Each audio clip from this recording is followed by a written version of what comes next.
Today we're talking about why people are so scared of the INFJ. You've experienced this in your life. I know you have. You're an INFJ. You've been in situations where you felt like you're getting closer with another person. It doesn't have to be a romantic relationship. It can be, a friendship that is just developing, a coworker, a mentor, whatever it may be. And then the person just backs off. You just say one thing that is actually not that, exciting. It's not even something that you find weird, but other people just back off and you start questioning yourself. You ask yourself, okay, did I really say something inappropriate and I didn't recognize it? Why are people so scared? Why are they just blocking me? What is going on?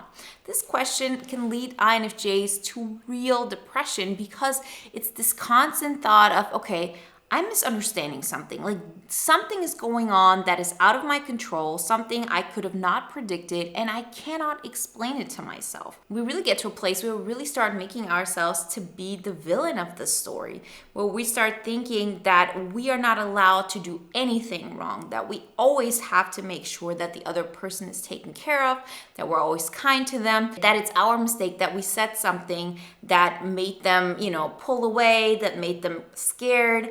And it's on us, it's our responsibility, and we should have done things differently. And since this is something that so many INFJs struggle with, I really want to make it a point today to talk about this in detail. So, what kind of experiences have we all had? Why is this happening? Are people actually really scared of us? Why are they scared of us? Is it something that we should change, or is it something that we should accept? And how we can make the best out of that situation. Because trust me, these experiences can really lead you to a much better life. They show you what to do and what not to do to understand yourself better, the world better, and other people better.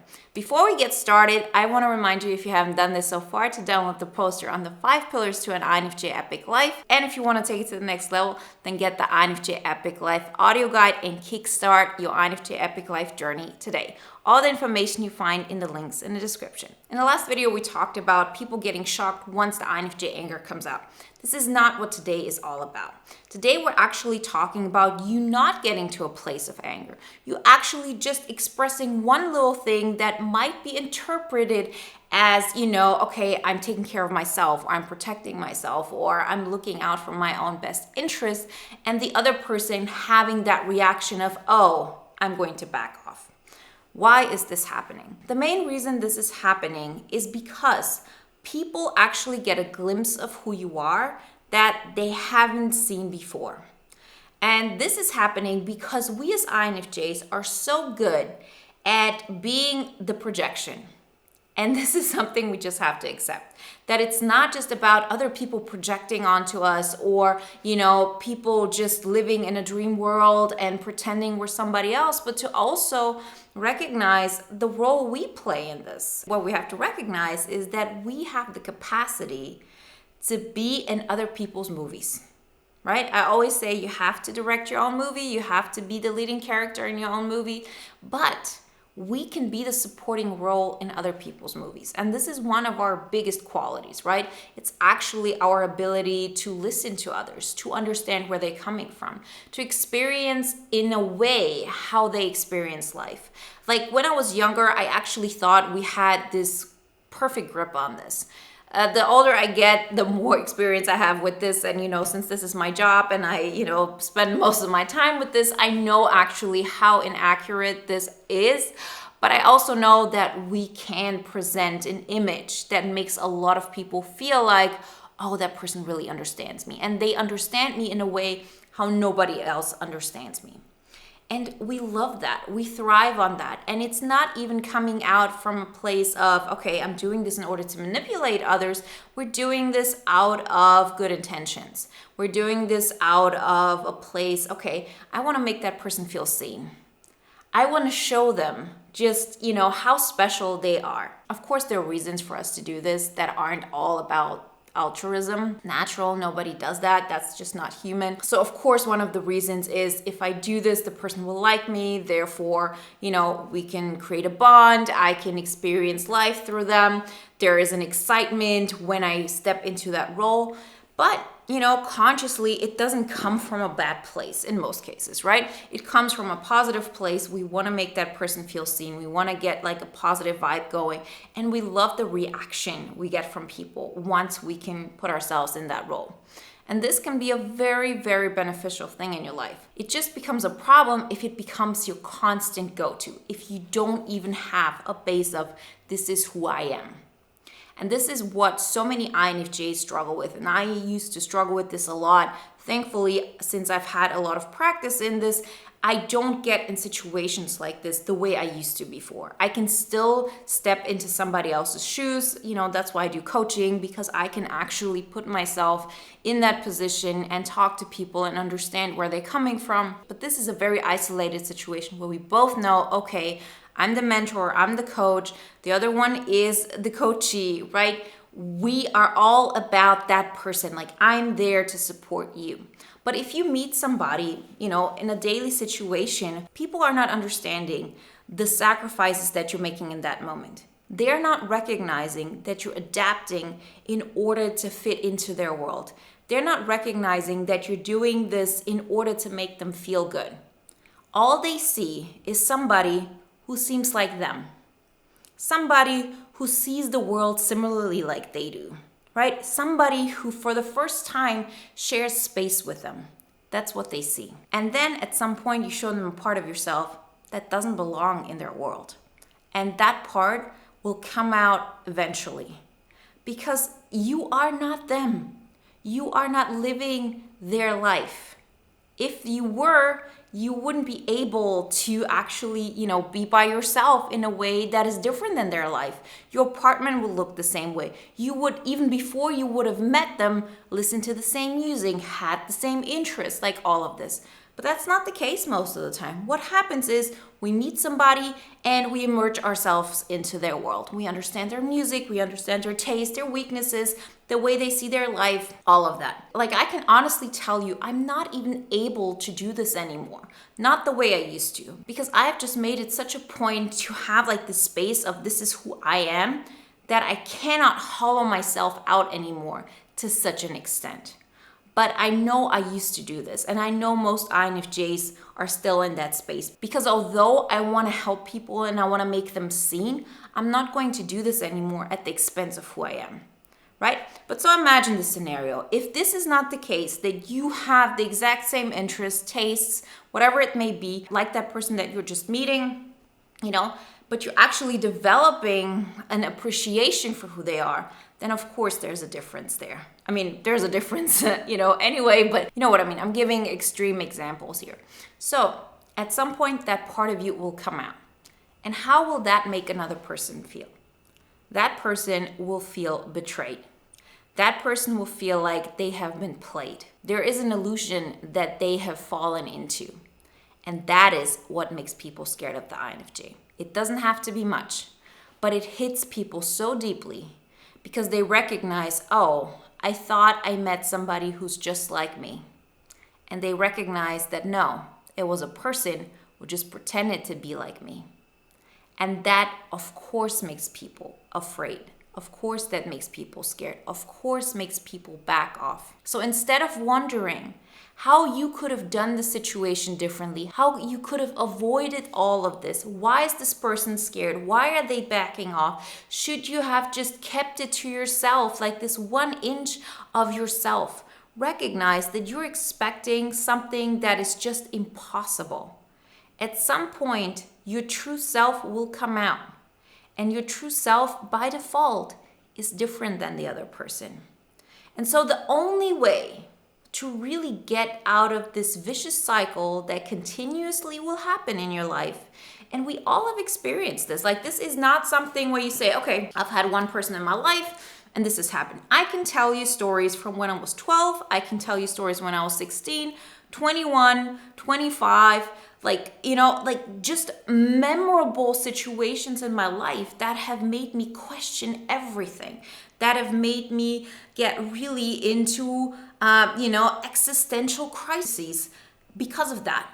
Because of situations like this where I couldn't understand what had happened, because I had no bad intentions. And all I did was just express a little bit of myself. How can that be wrong? Is it really that I have to make a choice that if I want to, be friends with people, that I have to hide myself? We have to get to a place where we recognize this is not an option. You cannot do this, and you shouldn't expect this of yourself. So what does that mean in the long run? How are we going to change that situation? We're going to change it by recognizing that from now on, you're not going to play a role in somebody else's movie. Whomever you meet, you're going to show who you really are.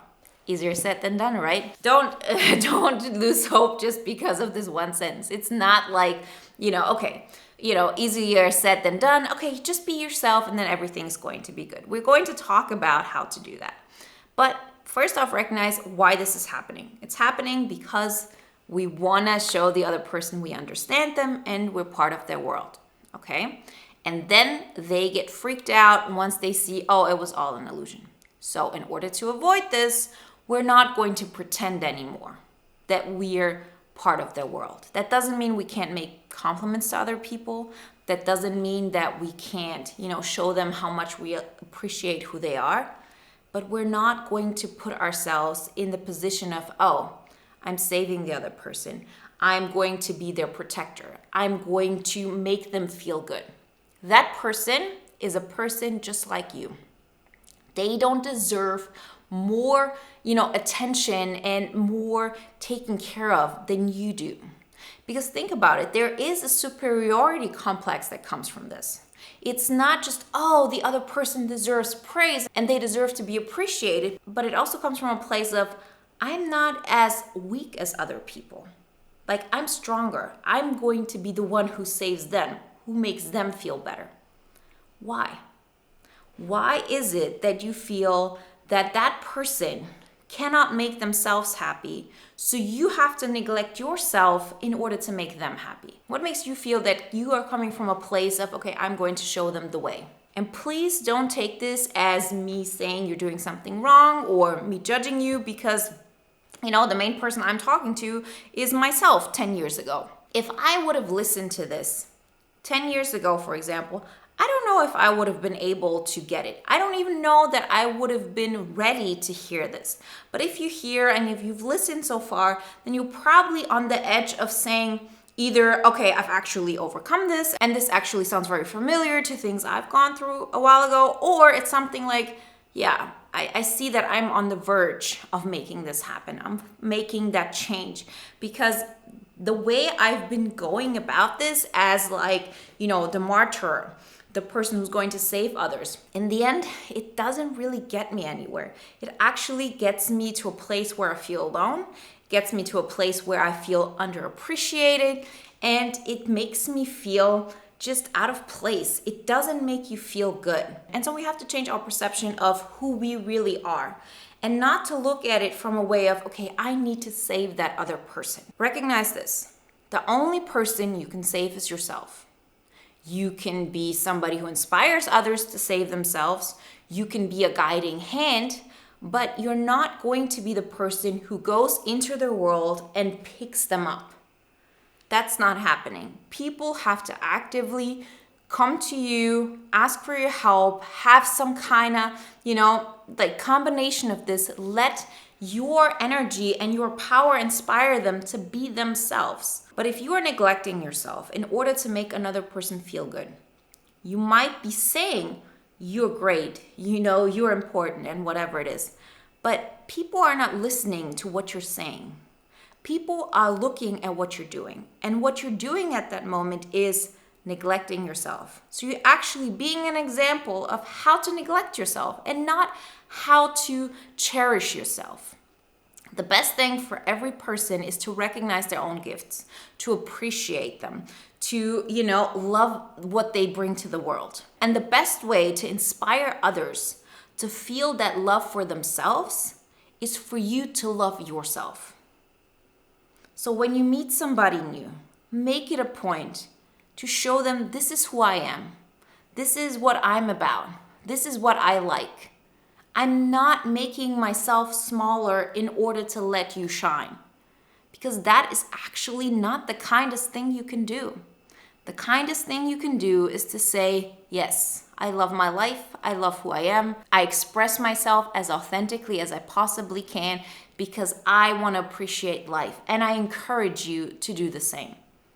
Be yourself, do what makes you happy, and I will make what makes me happy. And that is the best chance for you together to have a healthy relationship where nobody feels like they've been, manipulated, or they are completely scared of what you know about them because they've shown you parts of themselves, made themselves vulnerable, and now they see the power that you do have. You're not doing that anymore. That's why so many people are scared of the INFJ, because it's never that you just show up and people are scared. It is always that you meet somebody, you have great connection, and then something happens, people get scared, and they run away. We don't want this. And this is how you can fix this. And I can tell you from personal experience, once you start taking on that road, you're never going back, because you know how much more authentic it feels, how much more secure it feels. There's less of an intensity to it, definitely, but it feels content, it feels peaceful, it feels right. And then less and less people will be scared of you, because the people who would be scared of you, they see who you are right from the get-go. And so they stay clear.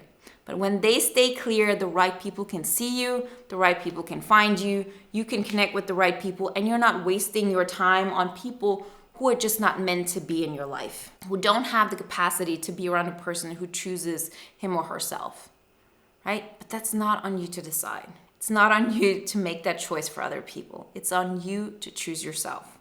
So believe it or not, this whole thing about other people being scared of the INFJ is in the end all about you choosing you. So do it. Remember, if you want some more help how to bring those parts of you out, then check out the poster on the 5 pillars to an INFJ epic life. And if you want to take it to the next level, get the audio guide. All the information you find in links in the description. And if you want to watch another video now that is in alignment with today's topic, then watch the video Why a True INFJ is So Intimidating to People.